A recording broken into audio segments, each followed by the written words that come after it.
I think today's attendance is indicative of the fact that so many of us are interested in ways to be able to improve our memory as well.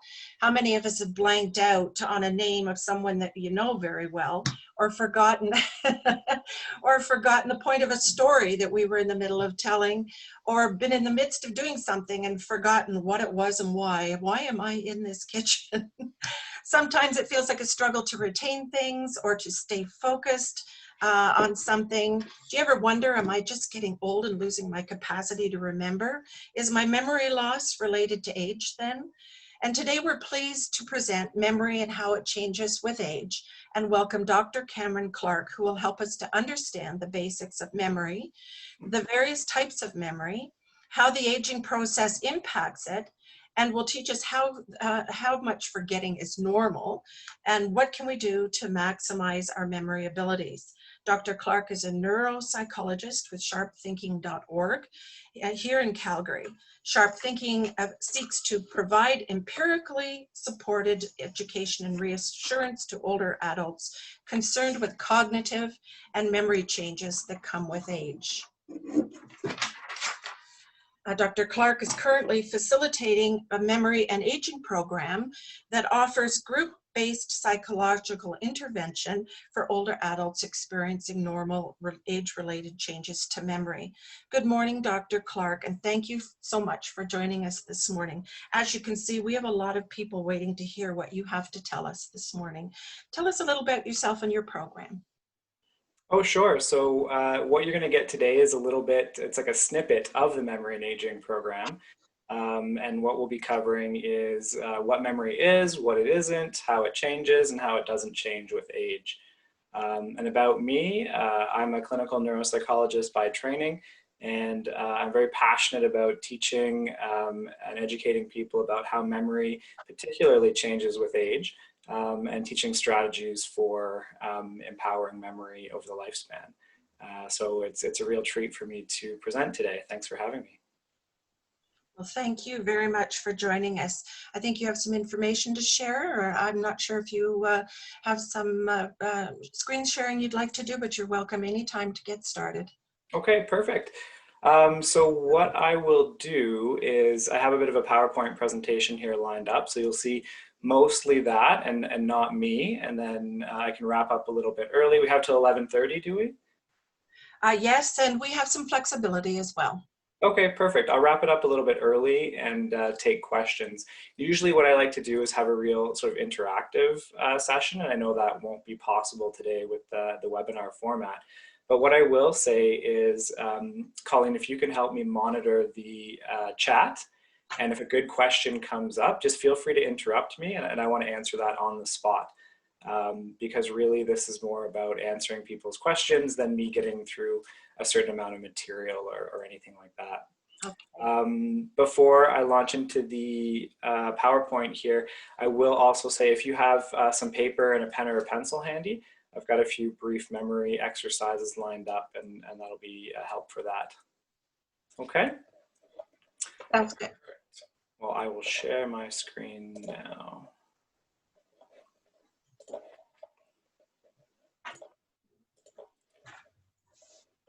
Okay, perfect.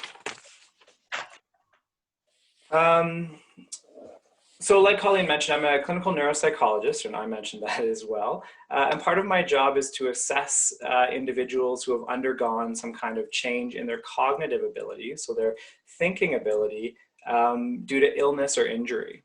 And as you might have imagined from the enrollment numbers today, of all the different types of cognition or thinking, the one that I get asked about the most is memory, and often from people who haven't suffered any kind of illness or injury at all. They'll ask me things like, what's normal to forget? What's not normal to forget? How do I avoid dementia? What is dementia? Do I have dementia? And so we're going to answer some of those questions today. Most people think that there's really nothing that we can do about age-related changes in memory, so we might as well have a laugh at it, right? There's so many jokes to choose from out there on the internet. This was one of my favorites.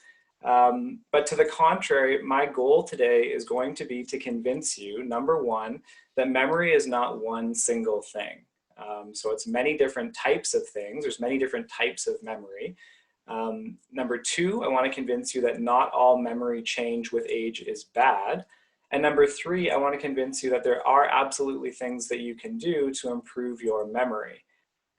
Overall, my goal is that you'll leave here today feeling a little bit less worried about your memory. And even if you're not, you'll at least know some steps that you can take in the right direction to feeling more confident about your memory. So any question or any discussion about memory should really start with a discussion about the brain, because as I'm sure everyone on this webinar knows, when you learn and remember things, you're using your brain, right? So our brains are physically changing as we age, and in some areas that are extremely important to memory. Some of you may have heard of the hippocampus. This is one of the areas of the brain that is very involved in the memory process. And the point here is that these physical changes in the brain are responsible for the changes that occur in our memory process as we age. So I bring this up at this point just to highlight the fact that changes with memory as we age are not simply a lack of interest. It's not that we lose interest in the things or the people around us.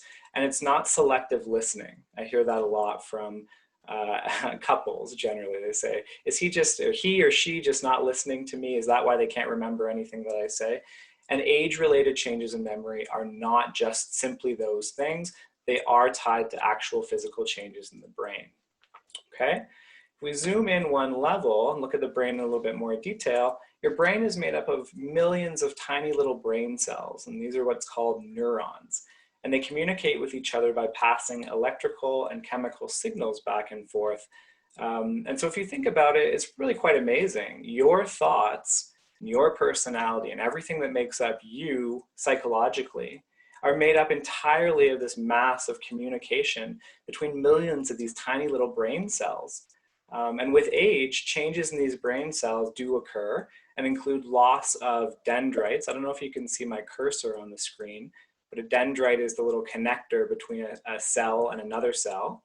Another change that can happen is decreased neurotransmitters, so the chemical messengers that go between cells in order to communicate back and forth.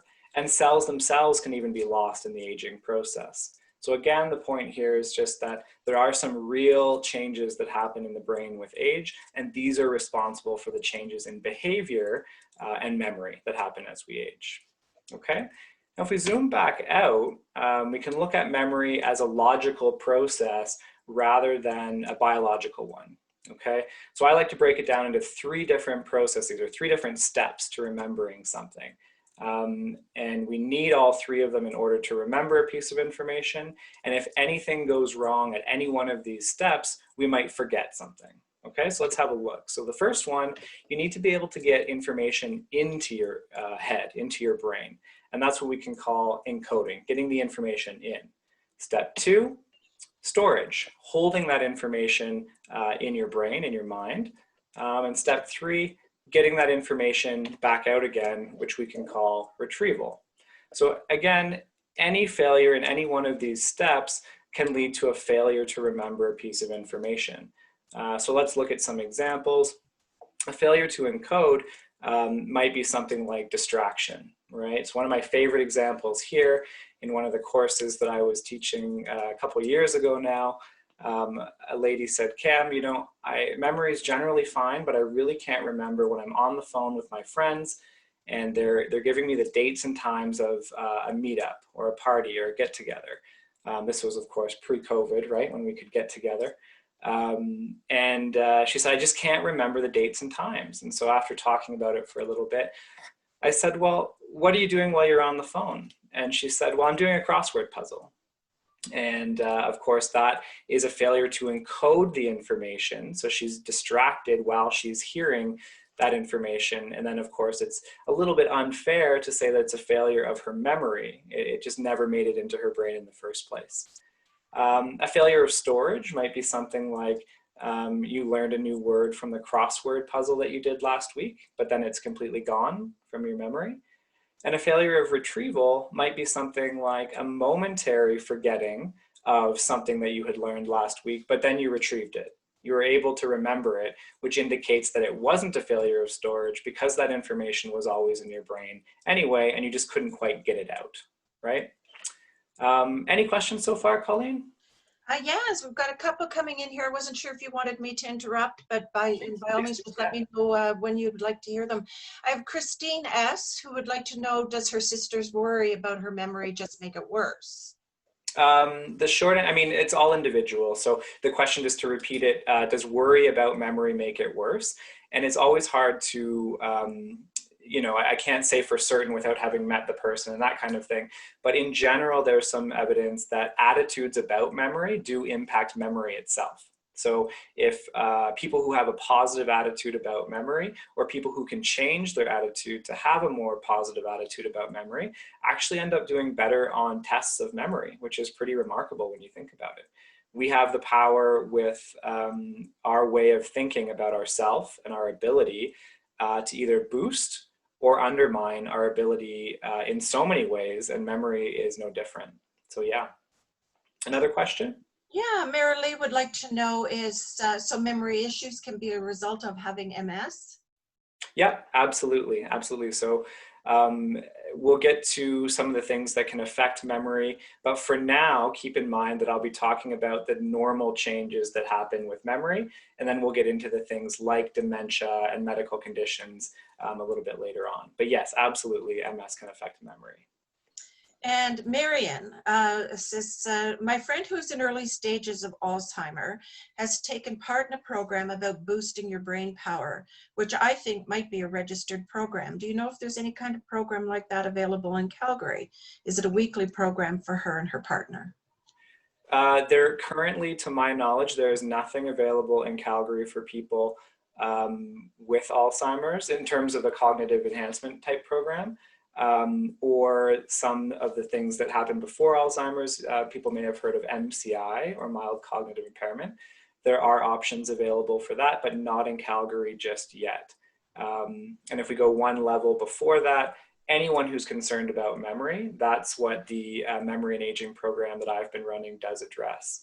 But I'd be happy to answer more questions about exactly what's available by email, which I'll put up at the end. Absolutely. We'll make sure that people know how to connect with you. Do you have time for a couple more? Of course, yeah. Malcolm, how is it that some people have a condition that they remember everything that they've ever done every day in their lives? It's like my sister. There are some examples of people who seem to lack the ability to forget. And these are extremely rare. For example, you know, in the general population, you wouldn't say, you know, oh, every friend group has a person that doesn't forget anything. But in an actual scientific sense, there are people that just tend to not have that ability to forget in very rare cases. And often it's actually not very helpful, right? We need the ability to forget things in order to make way for new information and progress towards our life goals in a more orderly fashion. Really. So forgetting some things is really a blessing, really. Sometimes you're right. Yeah. Susan would like to know, are there many types of memory tests and how to determine which one is the one to administer? Oh, absolutely. Yeah. So there are absolutely different tests of memory. And she's asking the right person here because that's sort of the domain of a clinical neuropsychologist. And I should pay for a segue here because we're going to get into that, the different types of memory and how we might go about testing them. So maybe that's a good place to roll on to the next couple slides. Sure, absolutely. What I was going to do, you know, I'm used to sort of facilitating these things in a much more limited capacity, and I would ask the audience for things that they find their memory is not great for. So maybe we can see if people are willing to type in some things that they generally have problems with memory and see what comes up.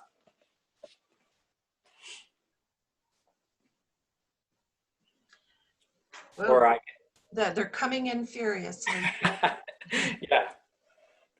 Sorry, I'm just going to move my Sure, yeah. over here. Okay, so history. History. Names and faces. Names are the big one. If there was radio silence on this, I would have brought that up. Names always come up. People have a hard time with names. Yeah. What else? Sequence of numbers. Remembering names is a big one. Yeah. Yeah. Absolutely. Names, address, phone numbers. Yep. How about birthdays? Maybe people forget birthdays here and there. Nouns. Nouns, sure. Like maybe I imagine what that person is referring to is they know what word they want to use, but they can't quite find it. It's like Mhm. word retrieval. Um, Have numbers and multiplication, addition. yep. Yep. Um, Another popular one might be where did I leave my glasses? Where did I put my phone? Where did I leave my day timer? All these kinds of things, right? That's a So there dead are going into a room and forgetting what you came in for. absolutely, absolutely. Yep, that's a big one. um, Now or, let's. Oh, go sorry, ahead. go ahead. Well, I was going to move on, but if there's more, let's. Um, my husband always forgets what he's looking for when he leaves one room to another. Dates of social commitments. Yep. That's loss of words that that you should know. Remember, simple one sentence. There's a lot of information here that people have concerns about recalling. Absolutely. And just, I want to sort of highlight for people listening, listen to all of the things that are coming in, right? I imagine that people on this webinar are probably, 45 plus, and listen to the amount of complaints about memory that are coming in. And I want to normalize that and say most people, if not all people, over the age of 20, 25, 30, have some complaints about memory, right? So with that said, let's move on to memory strengths. What kinds of things do you find are no different in your ability to remember between, say, your 20-year-old self and where you're at now? See what comes across there. And I just wanted to let everybody know, because questions and chat are coming fast and furious with 175 participants. We'll try to get to everybody as best we possibly can. Yeah. And we'll try to get as many of your questions answered for you. A song can bring up a memory very clearly. Ooh, that's a good one. Yeah, I like that. Driving directions. Yeah, yeah. Or I'll even say how to drive. People don't generally forget something like that. My very first phone number. Yeah, that's a good one. How to do tasks like fixing the bathroom sink. Yeah, exactly. These are good. These are absolutely, yeah, this is perfect. Karen says she has trouble remembering new information even when she's practicing remembering the information. Fair enough. So we'll put that in the memory slips or memory difficulties column. But what I want to highlight here is that there are both memory difficulties and memory strengths that people have. So it's a common thing to hear healthy aging adults say, my memory isn't good. I don't have a good memory. But what I want to do is kind of fracture that unitary concept of memory into a couple different things and a more complex process of change where not everything is bad. Some things do change, and we'll get into what those are, and some things don't change, and some things get better. And so with that, let's have a look at the different types of memory. And to complicate the picture of memory a little bit further here, I'll briefly touch on each of these different types of memory. And most importantly, none of this is a test, right? I'm not going to test your ability to recall all these different types of memory, but really what I want you to take away from this is that memory just isn't one thing. It's all of these different things. And if we had more time, we could even break it down into more specific things. So let's have a look at the first one here, semantic memory. We can define that as all the facts or the fund of facts that you've learned throughout your entire life, okay? An example here might be the capital of Canada. You can all sort of nod along and think what the capital of Canada is. Or Christmas Day, what date on the calendar is Christmas Day? And the interesting thing about semantic memory is that there's no known limit to the storage. So we can hold as many of these sort of encyclopedic facts in our brain as we have access to in the real world. And interestingly, we really have a hard time remembering where we learned that information or from who. So it's easy to say, well, Ottawa is the capital of Canada, but I bet you couldn't tell me who told you that or when, right? Vocabulary is also on there. So under semantic memory, what does the word procrastinate mean? If you're thinking about that, if you can think of the answer, that's a type of semantic memory for that type of knowledge, okay? Now, most importantly, are there age-related changes in semantic memory? And this is the point in a room, if I were presenting, I'd sort of get a show of hands. And without complicating the process through the chat, I'll just tell you what I normally see. And we get kind of 50-50 on this one. Some people think, yeah, we see changes, or I've experienced changes. And some people think, no, it's pretty much the same as when I was 20. And the research here would show that it stays relatively stable or improves a little bit. So for something like vocabulary, we're always learning new words and we're always forgetting words that we learned a while ago. So if you look across the lifespan, in general, our semantic memory is pretty stable, right?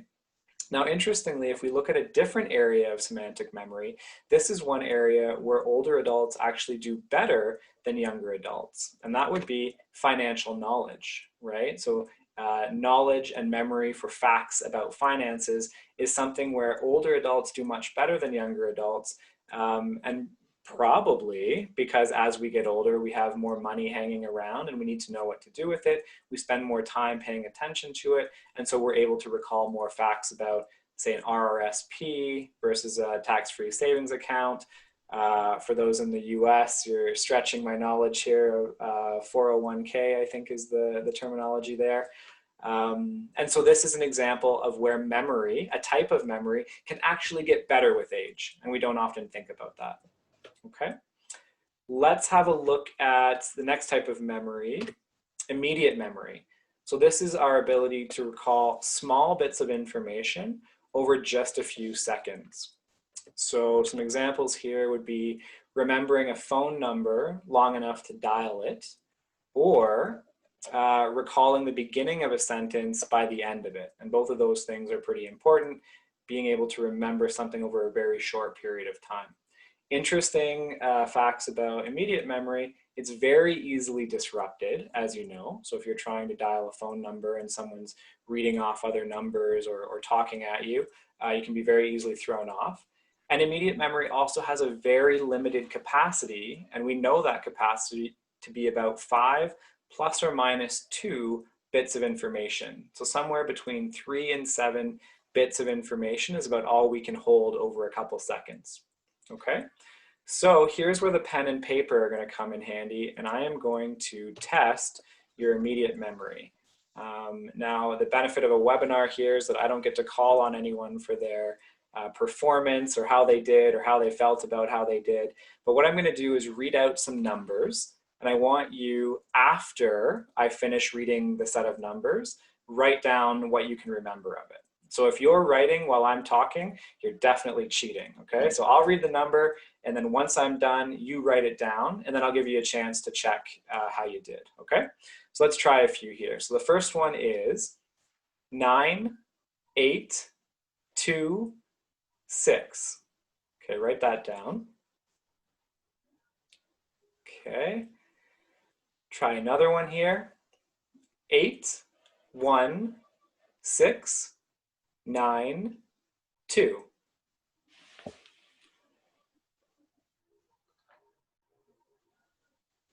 Okay, try the next one. 1, 7, 8, 4, 1, 6.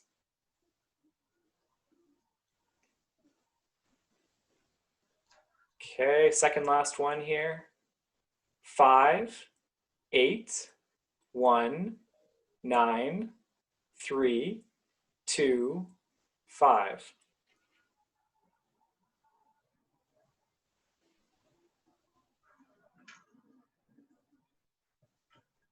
Okay, and the last one.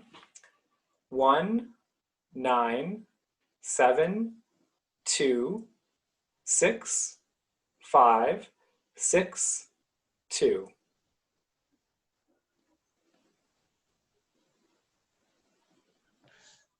Okay, so I'll show you the numbers and you can kind of see how you did. Go through and quickly tally it up and see where you succeeded and where you kind of fell off the wagon, if you fell off the wagon. Gold star if you didn't. But getting towards the end there, it gets pretty tricky. But I have to say, for me, it's pretty easy. I just keep adding another number. And to the question that we had earlier about tests of memory, this would be one type of test to test for this type of memory, immediate memory. Okay? So there's your taste of what immediate memory is. And now my question for you, as with the other types of memory, is, are there age-related changes in immediate memory? And most people here start groaning and say, yes, absolutely, I've experienced changes in immediate memory for these types of tasks. And the evidence here would show that, yes, absolutely, there are changes in number recall like we just did across the lifespan in a negative direction. But you'll see from the arrow or the line there on the graph, it's slight. It's not a dramatic drop off at any one age. Okay. Let's do one more type of memory and then we will take a few more questions. Recent memory. So now if we look beyond immediate, so over a little bit more, a longer period of time, we have recent memory, which is the ability to remember information from several minutes, hours, or days ago. Okay, examples here would be remembering the name of a person that you met last week, or we're 20 some minutes into this presentation now, you might forget my name already, that's fine. Remembering what you had for dinner last night is another example of recent memory. Okay. What we're going to do now is another test of memory. And so this time what I'm going to do is put up a list of words on the screen and I'll read them out to you. And again, I don't want you to write them down while I'm reading them out, or this time right after I'm done. So don't write them down until I ask you to write them down. Your job for the next slide is just to remember as many words from this list as possible. Okay? So here's a test of recent memory. Remember as many of these words as you can. Case, potato, lemon, castle, account, statue, people, lime, nature, custom.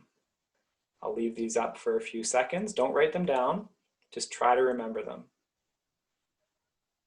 See what you can remember. See what you can pack into your recent memory.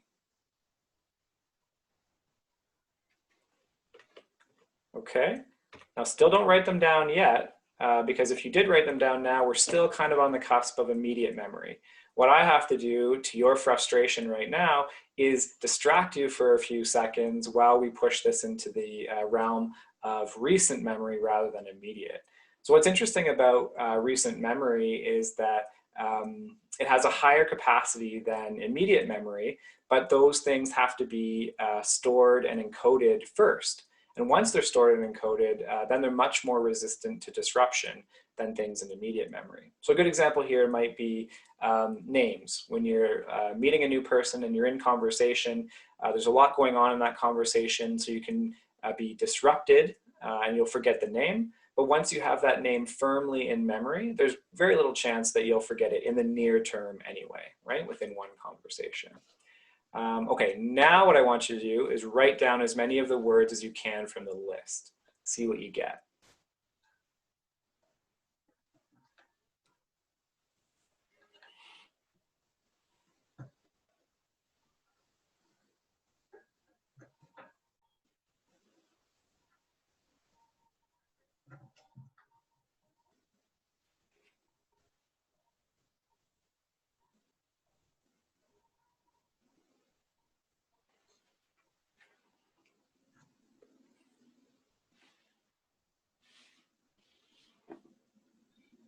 I think as soon as we're done here, I'm registering, Kim. Yeah, this is where the wheels fall off sometimes. Yeah, absolutely. Okay, so now you can see you've got how many? 3, 4, 5. People have all kinds of different numbers here. But what we can do before I show you the answers of what was on that list, I'm going to show you a bigger list now, and then the task will be different. You will have to pick which words from the list you saw originally. So this will make sense right here. Of all of these words, which words were on the original list that I read out.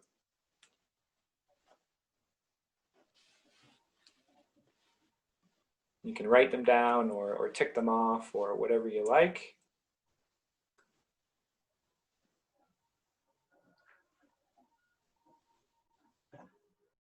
And the distinction here is between recall memory and recognition memory. So first I asked you to recall them, and that I imagine most of you found pretty difficult.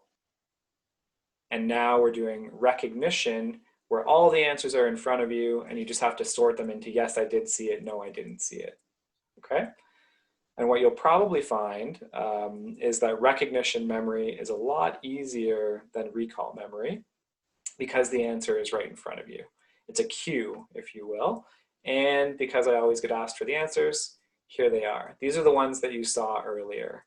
So now you can check how many did you get for recall and how many did you get for recognition.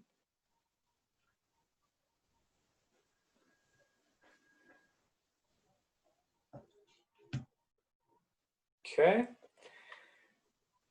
We'll move on. The most important question, of course, for all different types of memory, are there age-related changes in recent memory? And what do you think? Most people here also groaning, also nodding their head, saying, yep, these kinds of things are a lot harder for me now than they used to be. And the research really shows that. So if we look at recall, the first type of recent memory that we looked at, where I asked you just to recall as many words as you could remember from that list, that does decline with age. Interestingly here, though, it's not specific to middle or older age. This process starts in our 20s, believe it or not. So if you look at people across the age ranges, who's best at that type of task? People in their early to mid 20s. And then after that, there's not a sharp, but a slight decline with age. If we look at recognition memory, so this was the easier type. And as you can imagine, if you found it easier, then yes, the research does show that there is a slight decline in our ability to recognize from recent memory, but it's not as pronounced as, I'll go back here, for recall memory. So recognition easier than recall, okay? Other questions that came up in chat? Yeah, we actually have a lot of questions here coming in furiously. Pam just wanted to let you know that she's had brain damage, multiple concussions, and addiction issues, which she's in recovery for. She's forgetting things like her address when filling out forms, words during conversation. She's been writing things down for years and now forgetting to look at what she's written in her day timer. She's seeing her GP and will be going for some, her GP will be sending her for some testing. Excellent. So it sounds like, you know, perhaps it would be a good idea for her to have your contact when we're done here. And so also we have Lola. Now, this may be deferred until later. She has a question about dementia when it comes to treatment for Alzheimer dementia versus vascular dementia. Is there a significant difference? Her dad has vascular dementia and feels sometimes the care he needs is unintentionally dismissed because on the surface he seems to retain information. Oh, I see. I see. Yeah. So these are great questions, and I'm gonna those are, you keep picking perfect questions. I'm gonna touch on both of those things as we go through. But for everyone who's asked a question, whether Colleen's read it out or whether or not I've addressed it, do feel free to get in touch after by email, and I can give you a better, more in-depth answer than sort of 10 seconds of me nodding my head along to the question. Absolutely. I think some of these people could benefit greatly from chatting with you one-on-one. Yeah. Some more information about memory, names, faces, things like that, having a hard time understanding conversations. Yeah. I try to forget my train of thought, Linda says. A couple of questions about PTSD and the relation to memory loss. Right. In what sense? What's the? Well, Pam is 61, has complex PTSD. We also had someone else mention that they had a question regarding PTSD. Okay. Maybe I'll bracket those questions for now, because I think that would require a bit more digging into the details, which I think certainly we don't want to do over a webinar. But just to mention the very surface level things about it, PTSD in a way is remembering information that you almost don't want to remember, right? So it's the sort of intrusive thoughts that are ruining or can intrude on your day. That would be more beneficial to forget. So it really has this interesting relationship with memory, and almost reverse of people who are worried about forgetting things, it would seem. But yeah, I would encourage that person to get in touch, and I can provide a better answer. Sure, I'm just responding to Mary. I'm not sure whether Mary can hear me or not. Mary's asking if the webinar would be provided as text after this session. We definitely, as I said early on, we're recording the session, so the PowerPoint slides would be available, as well as I'm sure that Dr. Clark can send some information out to Mary. Yeah, I think we can turn it into text as well, no problem. And info following. Yeah. Sorry, I'm just responding to her send. Okay. Are there any exercises to help forget memories? I believe forgetting may help in PTSD. Another PTSD question. Yeah. Yeah. And so there are empirically supported treatments for PTSD, but I'll bracket those for now, and we'll talk about, we'll get into more of like the dementia aspect of things, but certainly for PTSD, there are options, and I'm happy to discuss those with people offline. Yeah, there's Catherine has a question that's interesting here. Is how does a learning disability change normal memory loss? For example, if you have ADD. Yeah. So again, everything that I'm going through so far, all of these graphs that I'm putting up, these are for normal. The normal aging process, right? When we look at things outside of the normal aging process, it could include things that have come up so far, like head injury, like PTSD, like dementia or other neurodegenerative processes, Alzheimer's, vascular dementia, and I hope in the next couple of slides I can sort of sort some of that out, so that people can keep it a little bit more clear in their heads as to the impact on memory. Yes, I think some of these questions probably will be answered as we go along here, about regular exercise, how to exercise your memory, things like that. Yeah. And again, another one on ADHD. So perhaps those will be answered as we go along with the presentation. Yeah, for sure. Let's see. We've got, so it's almost 20 after. There's a few more types of memory, but I think what I want to do is I'll skip them and go on to talk a little bit about dementia, and then open it up for more questions. I think might be helpful. So another type of memory would be remote memory. I'll just briefly touch on it. We could define this as your ability to remember events or information from many years ago, right? Examples here would be remembering people from your childhood, or remembering family vacations or events, okay? We could do a test of remote memory, but interestingly, with a test of remote memory, they're harder to administer because we don't know what the right answers are. So a question might be, what was the name of your 5th grade teacher? You could say, well, Mr. or Mrs. Smith, and we have no idea whether that's true or not, right? So they're less useful in a neuropsychological capacity, but still an interesting type of memory to test and be aware of. And another example might be, what street did you live on when you were 10 years old? Okay. Are there changes in remote memory with age? And the answer is absolutely yes. That might be the steepest curve that we've seen so far, but this can be broken up into a couple different sections. Memory for the details. So what the weather was like, what you were wearing, what he or she said specifically. That kind of memory declines with age. But have a look at this. Memory for the context of a situation or a gathering or a webinar, for example, increases as we age. As we synthesize more information in our environment as we age, we have a better memory for the context. We could say, oh, well, so-and-so had a baby and they wanted to get together before they went on vacation, as they do every year, and that's why we met in the park that day. That kind of information is more solidly in memory as we age, okay? Second last type of memory here, prospective, the ability to remember to complete a task in the future. So remembering to pick up milk on the way home, or remembering a doctor or dentist appointment. Are there age-related changes in prospective memory? Absolutely yes, right? But this is without a cue. If there's no reminder, then it absolutely declines with age. But if you're able to give yourself a cue about picking up milk, about that doctor's appointment, dentist appointment, writing things down, then it doesn't really change. The performance doesn't really change with age, okay? I know I'm rocketing through here, but I promise it's worth it. Procedural memory, last type of memory I want to talk about today. How to do something. Remembering how to play a musical instrument or ride a bike, that kind of thing. Drive a car like we talked about earlier. Are there changes in your ability to remember how to do something as we age? And the answer quite flatly here is, well, not really, okay? And as that came up in our memory strengths slide at the beginning here.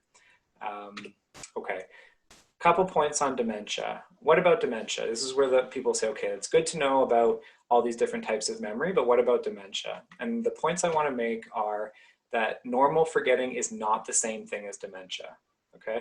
Everything I've talked about so far is in the realm of how healthy, functioning people age and the changes that happen in memory with that healthy aging.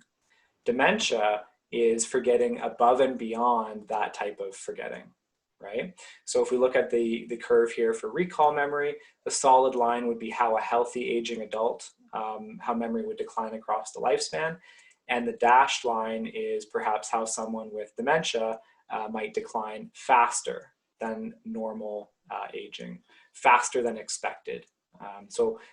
It's not correct to say, as we age, we all get dementia, and it's not correct to say that everyone will get dementia as they age, if that makes sense. How do we know the difference between these two trajectories? Well, that's definitely in the realm of a clinical neuropsychologist to provide tests, kind of like the ones that you've seen today and participated in.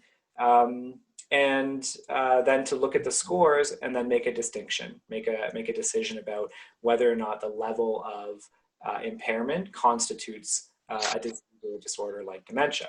But what we can do, I know that's not very helpful, so what we can do is look at what's normal and what's not. If we push the gray spectrum of thinking or cognition towards the ends, we can say very clearly something's normal or something's not. So here's a few examples for you. What's normal forgetting? Normal forgetting would be forgetting the name of someone you only see every now and then. That's normal, okay? What's abnormal? Forgetting the name of a close family member. That's abnormal. So that's clearly something that's beyond normal forgetting, okay? Another example here, normal forgetting, forgetting to buy something at the store. Abnormal forgetting, forgetting whether you had ever even been to the store. Okay, that's abnormal. One more example here, repeating a comment or a question a few hours later. That's absolutely normal, as I keep telling my own father, right? He's pretty good at that, repeating comments and questions. And what's not normal though, repeating a comment or a question a few seconds later. Absolutely in the realm of abnormal forgetting, okay? A couple last points on dementia. What is it? It's a cluster of symptoms involving a deterioration in cognition. So a big word for just thinking. We can look at thinking in terms of memory, language, reasoning, a couple other things.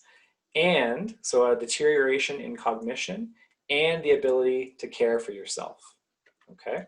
Dementia is caused by a progressive brain disease. Again, back to that link between the brain and behavior. It's not the same thing as just not caring anymore. It's not the same thing as not listening. And if we look at types of dementia, we can have Alzheimer's disease, vascular dementia, and it's great, again, Colleen, these are exactly the two that you had brought up so far, right? And then just to differentiate dementia and Alzheimer's, is dementia and Alzheimer's, are they the same thing? And the answer here is no. Dementia is an umbrella term used to describe the behaviors that result in a wide range of problems or disease processes that can occur within the brain. So it's true that people who have Alzheimer's have dementia. It's not necessarily true that everyone with dementia has Alzheimer's disease. Does that make sense? So again, dementia is this umbrella term that's used to describe a cluster of symptoms that can be caused by any number of different causes, any of which can cause those symptoms and constitute dementia. So you can think of it almost like the term shortness of breath, right? That describes a symptom cluster well, but there can be many different potential causes for that shortness of breath, right? You could have shortness of breath due to lack of fitness, or you could have shortness of breath due to COPD, right? And the same is true of dementia. It covers a lot of different causes, okay? I might jump in here with please. a question from Malcolm. He wants to know, is cerebral atrophy the same as dementia? Cerebral atrophy. So what I can say about that is that there are patterns of changes in the brain that happen with age. And one of them is cerebral atrophy. In normal, healthy adults, you can look at the changes that happen over the lifespan with neuroimaging techniques, and the brain does get thinner, so to speak. The cortex, the outside of the brain does get thinner as we age, and that process is accelerated in certain areas in Alzheimer's disease. So it's kind of like the changes with memory. Some change in a negative direction is normal, and accelerated changing is abnormal. Does that make sense? Hope that answered Malcolm's question. Okay.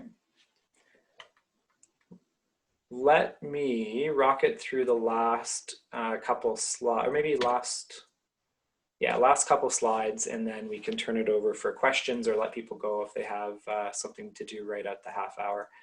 I often get asked how many people have dementia, and here we can look at the prevalence, the number of people out of 100 in any population. So this is North American data that have dementia due to any cause, so Alzheimer's, Parkinson's, vascular dementia, Lewy bodies, that kind of thing. Between the ages of 65 and 74, it would be 2 out of 100 people. Between 75 and 84, 11 out of 100 people, so that number goes up. And then anyone over the age of 85, it goes up to 35 out of 100 people. But really what I want to focus your attention on here is that overall, anyone 65 plus, it's 8 out of 100 people that might have dementia. And so the take-home message here is that at any age group, it's more likely that people do not have dementia than that they do. And this is often very surprising for people because a lot is made of dementia in the media, and people end up thinking, well, you know, half of people must have dementia, and it's just not that prevalent. Okay, this is a really sort of a heavy slide, but I'll just sort of list these different things here. These are all of the different things that can affect memory, right? Outside of the normal aging process, we talked about, you know, dementia, but other medical disorders and diseases can cause difficulty with memory as well, like stroke, like MS came up, mild cognitive impairment, thyroid disease, depression, anxiety.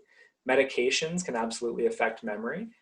There's some medications that affect memory negatively, but often medications can positively impact memory if they're treating one of the things that is contributing to poor memory, like depression or anxiety. Diet, usually I don't need to do much explaining here. We all know what a good diet is, but just struggle a little bit to maintain it. Cognitive engagement, people who stay more cognitively engaged throughout their lifespan have a lower risk of dementia or cognitive decline. Attitude, addressing one of the questions that you had asked, or from the audience, Colleen, better attitude about memory actually produces better results on tests of memory. And then stress and relaxation. You can imagine the more stressed you are, the more difficult it is to remember things, and physical exercise. I can't stress that enough, and that's why it's kind of bolded and bigger font there. What's good for the heart is absolutely good for the brain, and there's all kinds of research coming out now about how exercise really helps to maintain a healthy vascular system, and as you know, your brain is very much a vascular organ. So to sum up, this is what I want you to remember. Memory does change with age. That's normal. Not all the changes that happen with memory as we age are bad, and not all the changes that happen with memory as we age are dementia. At all ages, at any age at all across the lifespan, most people do not have dementia, and there are absolutely things that you can do to help prevent dementia and decline in memory as we age. With that, oh yeah, there we go, that one's bolded too. I'll just put in a little plug for, this was a snippet of the 10-hour group-based multi-week memory intervention that I offer through sharpthinking.org, the Memory and Aging program, where we go through not only in more detail the factors that can affect memory, both positively and negatively, but we focus on improving memory by changing lifestyle habits, so diet, exercise, stress, and relaxation, but also targeting specific strategies that people can use in different situations when they have to remember certain pieces of information. And with that, I'll turn it over to questions and just remind everyone to get in touch if they feel like their question hasn't been answered here today. Absolutely, that's excellent information. Thank you very much. I'm just looking here. Mary would like to know, her sister has early stage Parkinson's. Does that mean it would eventually lead to Alzheimer's disease? Parkinson's can cause a dementia, but to be specific about it, Parkinson's and Alzheimer's are different causes of dementia, right? So I think there's two questions in that question. Number one is, are Alzheimer's and Parkinson's dementia the same? The answer is no, but I think the more important question there is, can we expect cognitive decline in my sister from Parkinson's disease? And the answer is, in some cases, absolutely yes. And the question that wasn't asked that is probably now rolling around is, well, what do we do about it? And to my mind, the answer is certainly bring up those worries with the family physician. And if they think that it warrants cognitive testing, then that could be arranged. Okay, and the questions are coming in furiously. I've got some both in chat and some in the Q&A, so bear with me. What is an example of cognitive engagement? Mary says she played Sudoku, Woody Origin, etc. on her cell. Would that help her memory, retention, and improve her memory? Yeah, so cognitive engagement is something where your brain is actively engaged in thinking hard or learning new things, right? And so this is a really good question. A lot of people will say, well, you know, I'm a woodworker. I build things in the shop. And does that count as cognitive engagement? And my answer for them is always, well, are you thinking hard and are you learning new things? And if the answer to that is no, then the answer is also probably no to whether it's cognitively engaging.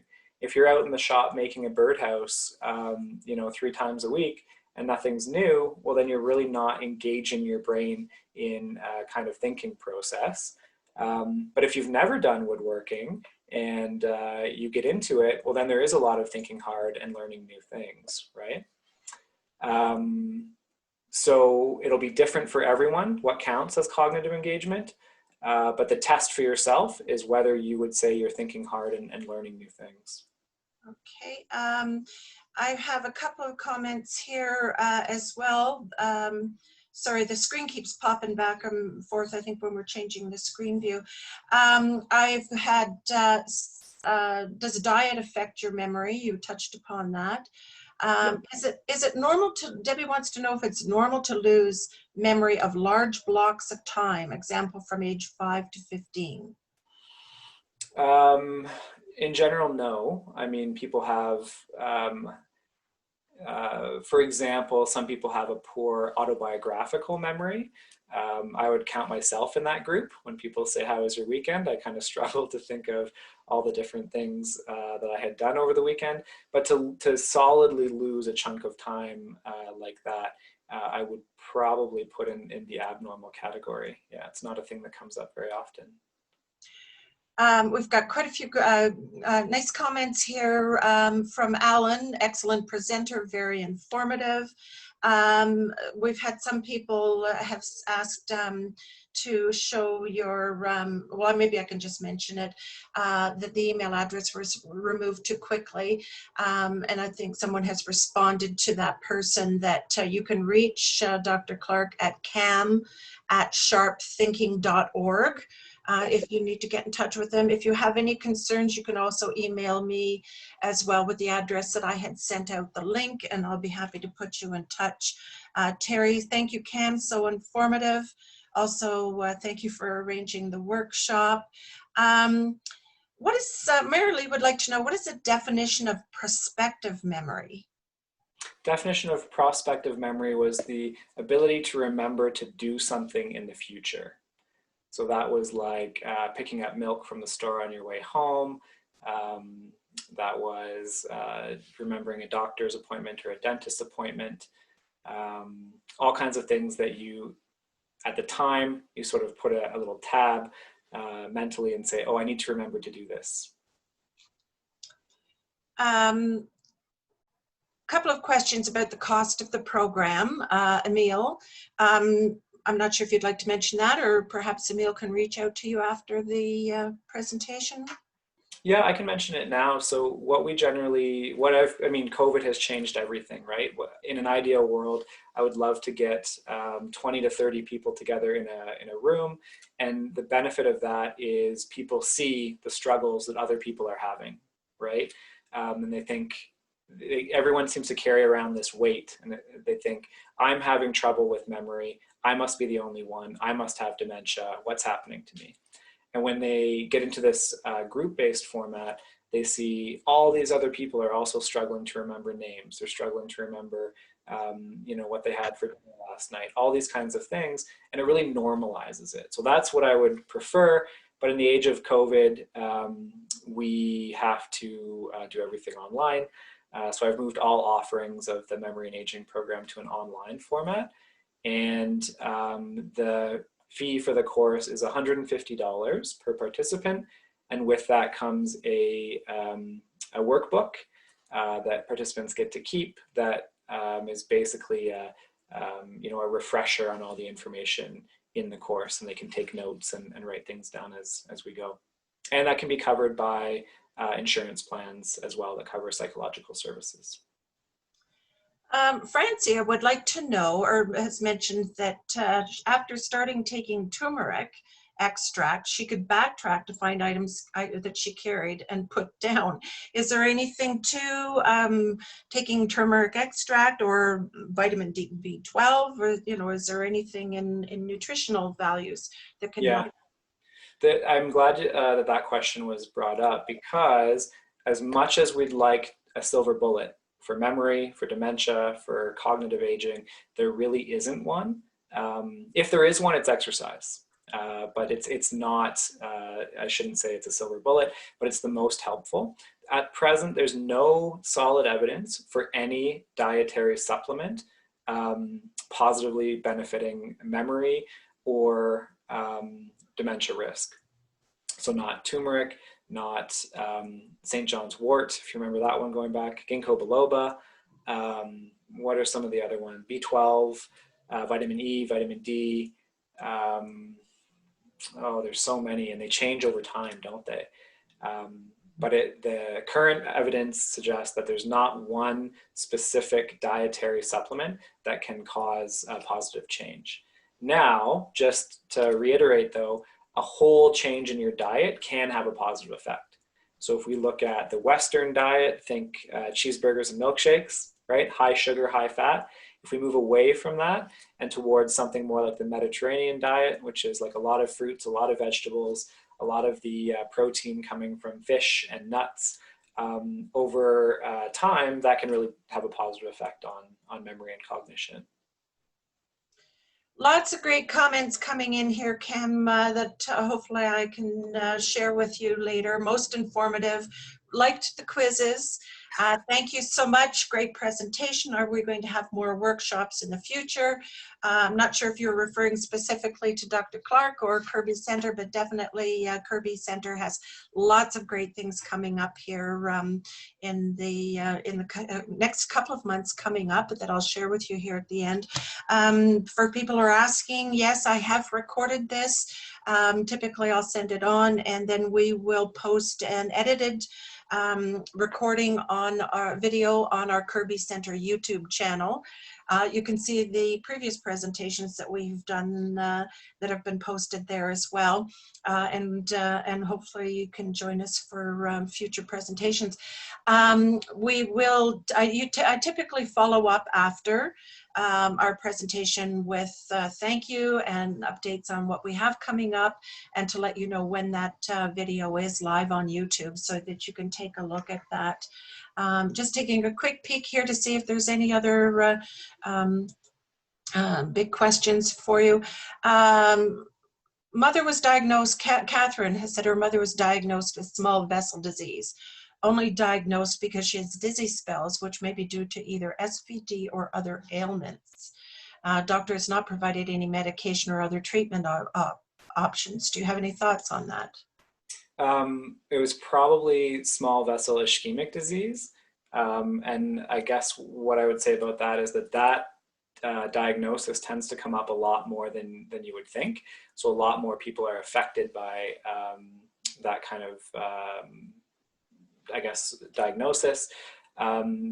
If the physician hasn't really recommended anything for it, I mean, that's definitely first line. Trust what the care that they've provided. If there is any suspected difficulty with cognition, you can follow up with your physician about that, and they might think that it could warrant some neuropsychological testing, if only for a baseline. And then if anything changes a year or two down the line, they could redo the testing and see if anything had in fact changed.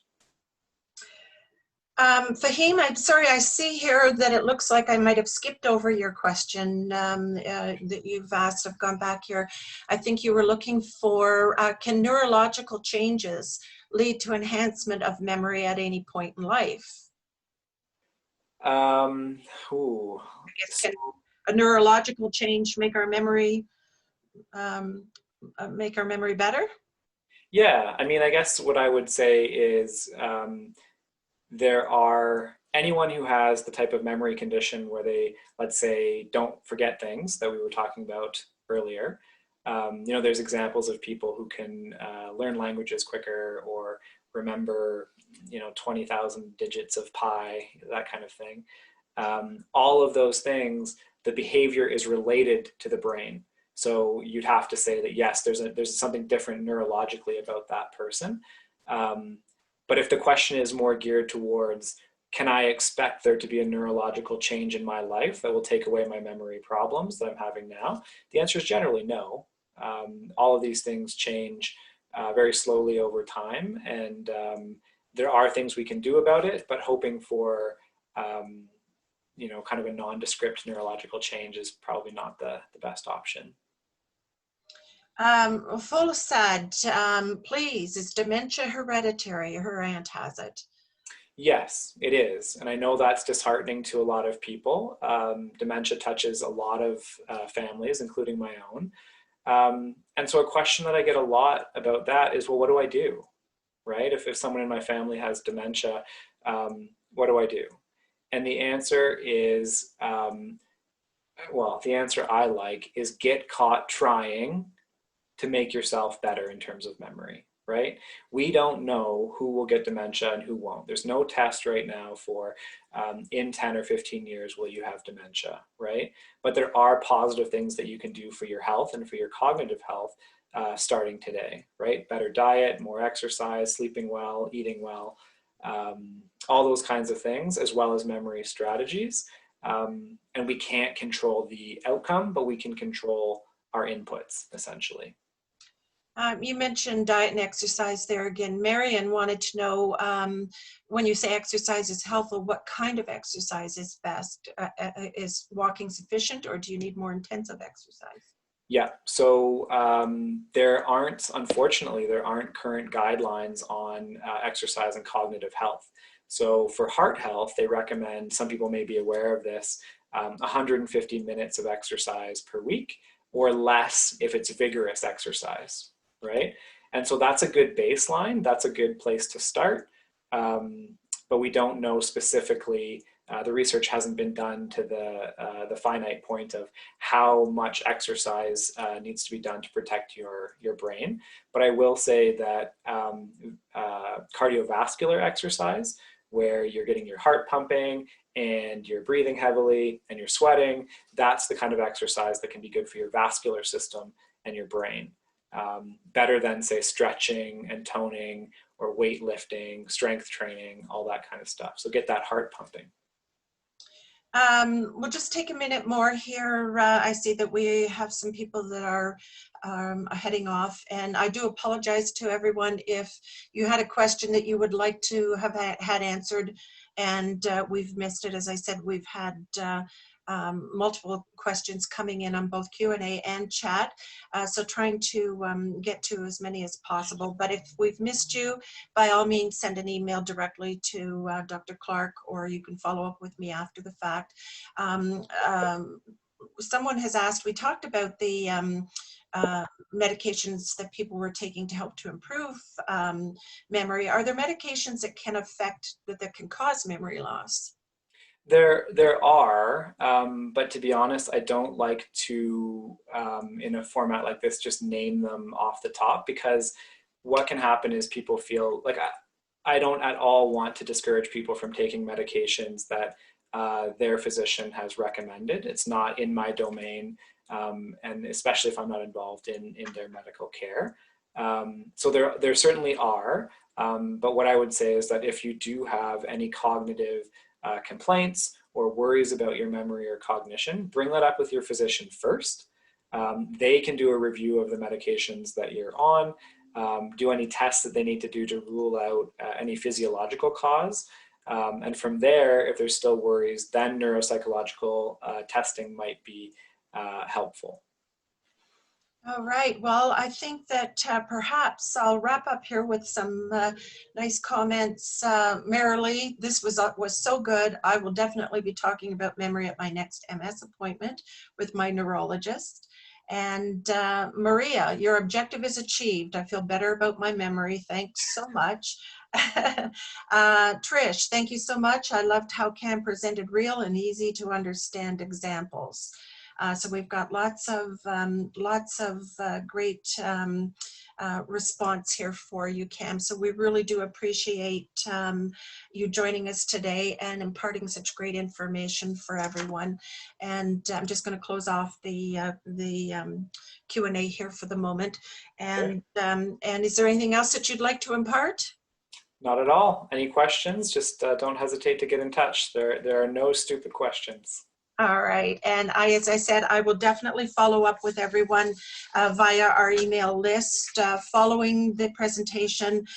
Just wanted to let you know, for those here in Calgary, the Kirby Centre has opened softly to provide our critical services by appointment only, and that if you have any questions or concerns, by all means, you can give Kirby Centre a call. Some of our fitness programs are beginning. We definitely are offering our tax preparation services and resources on information and housing and that kind of thing. One of the things too, with the mandatory mask wearing, if you're not aware, Kirby Centre is a mask distribution center. So if you need masks, Kirby Centre will be happy to provide some for you free. You can call 403-705-3175 and arrange to pick up by appointment or have some delivered for you. And again, check out all of our various services, www.kirbycentre.com, or always information at our Kirby News. It can be picked up on the newsstands or at the kirbynews.ca.